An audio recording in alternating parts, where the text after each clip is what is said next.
Hello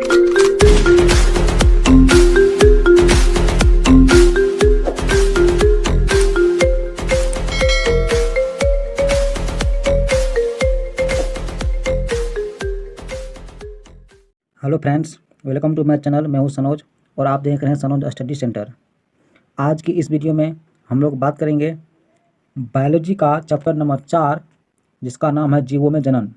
दोस्तों, इस chapter से मैट्रिक बोर्ड एग्ज़ाम में जितने क्वेश्चन पूछे जाते हैं और आने वाले एग्ज़ाम में पूछे जाने वाले जितने भी संभावित क्वेश्चन हैं, सभी सब्जेक्टिव क्वेश्चन को बारी बारी से हम लोग पढ़ते जाएंगे और साथ ही साथ समझते जाएंगे। मेरे साथ इस वीडियो में आप अंत तक बने रहिए। साथ ही साथ यदि इस चैनल को सब्सक्राइब नहीं किए हैं तो आपसे रिक्वेस्ट है कि चैनल को सब्सक्राइब ज़रूर कर लें, क्योंकि इस चैनल के माध्यम से मैं आपको क्लास 10th के सभी सब्जेक्ट के सब्जेक्टिव तथा ऑब्जेक्टिव क्वेश्चन की तैयारी करवाएंगे, ताकि आप लोग मैट्रिक बोर्ड एग्ज़ाम में अच्छे नंबर से पास हो सके। तो चलिए वीडियो स्टार्ट करते हैं। पहला क्वेश्चन है, जनन किसे कहते हैं, यह कितने प्रकार के होते हैं। दोस्तों, जनन का अर्थ होता है बच्चे पैदा करना, अर्थात किसी बच्चे को जन्म देना। कोई भी जीव अपने जैसे संतान या अपने जैसे बच्चे को जन्म देते हैं, इसी प्रक्रिया को जनन कहते हैं और यह हमारे जीवन में अति आवश्यक है। इससे कोई भी प्रजाति के जीव अपने आप को पीढ़ी दर पीढ़ी बनाए रखते हैं। यदि जनन नहीं होगा तो एक दिन हमारे पृथ्वी से जीवों की समाप्ति हो जाएगी। तो जनन किसे कहते हैं, यह कितने प्रकार के होते हैं, आइए उसकी परिभाषा समझते हैं। तो वह प्रक्रिया जिसमें कोई जीव अपनी तरह संतान उत्पन्न करते हैं, जनन कहलाता है। दोस्तों, जनन एक प्रक्रिया है जिसमें कोई भी जीव, कोई भी सजीव अपनी तरह संतान उत्पन्न करते हैं, यही प्रक्रिया जनन कहलाता है। जैसे मनुष्य या कोई जानवर, कोई पक्षी, वह अपनी तरह संतान उत्पन्न करते हैं और यह प्रक्रिया जनन कहलाता है। दोस्तों, जनन दो प्रकार के होते हैं, लैंगिक जनन और अलैंगिक जनन। दोस्तों, लैंगिक जनन वह प्रक्रिया है जिसमें नर युग्मक अर्थात पुरुष तथा मादा युग्मक अर्थात स्त्री दोनों आपस में भाग लेते हैं। इससे जो संतान उत्पन्न होते हैं वह प्रक्रिया लैंगिक जनन कहलाता है। जैसे मनुष्य में नर युग्मक और मादा युग्मक दोनों भाग लेते हैं, अर्थात पुरुष और स्त्री दोनों भाग लेते हैं। उससे जो संतान उत्पन्न होते हैं उसे हम लैंगिक जनन कहते हैं। कोई जानवर, कुत्ता, गाय, भैंस, बंदर आदि सभी लैंगिक जनन के उदाहरण हैं। अलैंगिक जनन वह प्रक्रिया है जिसमें केवल एक जनक भाग लेते हैं, उसे हम लोग अलैंगिक जनन कहते हैं। जैसे अमीबा, पिरामीशियम, यीस्ट, हाइड्रा etc। ये जीव अलैंगिक जनन के उदाहरण हैं और उसमें केवल एक युग्मक भाग लेते हैं। अब आइए हम लोग जानते हैं लैंगिक तथा अलैंगिक जनन में क्या अंतर है। तो आपके सामने क्वेश्चन है, अलैंगिक तथा लैंगिक जनन में अंतर लिखें। दोस्तों, यह क्वेश्चन बहुत ही महत्वपूर्ण क्वेश्चन है, आप लोग सारे क्वेश्चन को अच्छी तरीके से याद कर लीजिएगा। तो इसका उत्तर होगा, अलैंगिक जनन तथा लैंगिक जनन में अंतर निम्नलिखित है। तो अलैंगिक जनन का पहला पॉइंट है, इसमें संतान उत्पत्ति के लिए एक जनक की आवश्यकता होती है। लैंगिक जनन में इसमें संतान उत्पत्ति के लिए दो जनकों की आवश्यकता होती है, अर्थात नर युग्मक और मादा युग्मक दोनों की आवश्यकता होती है।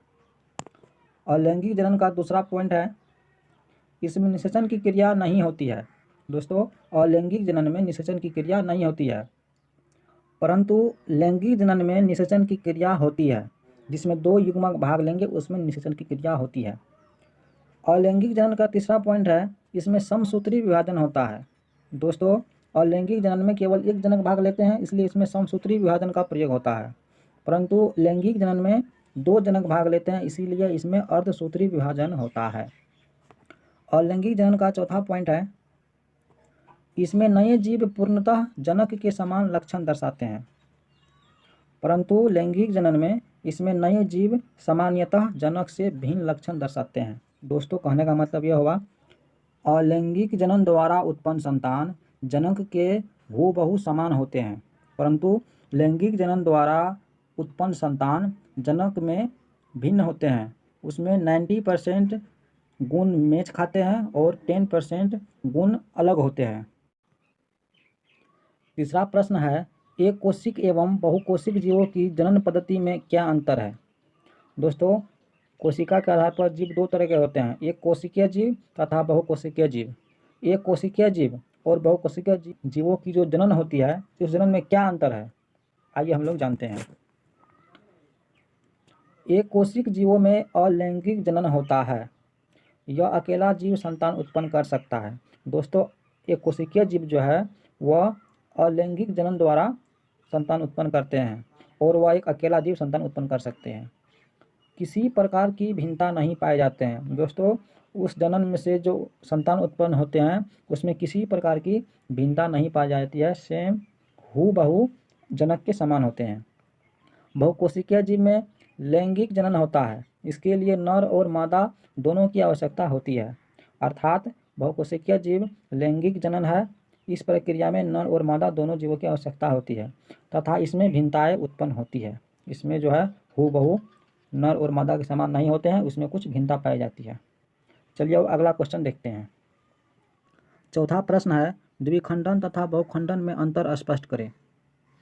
दोस्तों, द्विखंडन तथा बहुखंडन अलैंगिक जनन का एक प्रकार है, तो इसका आंसर होगा द्विखंडन तथा बहुखंडन में अंतर निम्नलिखित है। द्विखंडन, इस प्रक्रिया में एक जीव खंडित होकर दो जीवों का निर्माण करता है। दोस्तों, यह अलैंगिक जनन की विधि है। इस प्रक्रिया में केवल एक जीव खंडित होकर के, अर्थात एक जनक खंडित होकर के केवल दो जीवों का निर्माण करता है। इस विधि को हम लोग द्विखंडन कहते हैं। बहुखंडन, इस प्रक्रिया में एक जीव खंडित होकर अनेक जीवों का निर्माण करता है। दूसरा है, यह सामान्य परिस्थितियों में होता है, परंतु बहुखंडन यह विषम परिस्थितियों के बाद होता है। तीसरा पॉइंट है, अमीबा तथा पैरामीशियम द्विखंडन का उदाहरण है। दोस्तों, द्विखंडन की प्रक्रिया जो है, द्विखंडन जनन जो होते हैं वो अमीबा और पैरामीशियम में होते हैं। जो अमीबा एक जीव होते हैं उसको खंडित होकर के दो जीवों का निर्माण कर देते हैं। प्लाज्मोडियम तथा मलेरिया परजीवी बहुखंडन का उदाहरण है। दोस्तों, प्लाज्मोडियम एक जीव खंडित होकर के अनेक जीवों का निर्माण कर देते हैं और मलेरिया परजीवी भी अनेक जीवों का निर्माण करता है, अर्थात यह बहुखंडन का एक उदाहरण है। दोस्तों, अगर आपको यह वीडियो अच्छी लगी तो प्लीज़ वीडियो को एक लाइक कर दीजिए। मिलते हैं अब अगले वीडियो में। जय हिंद।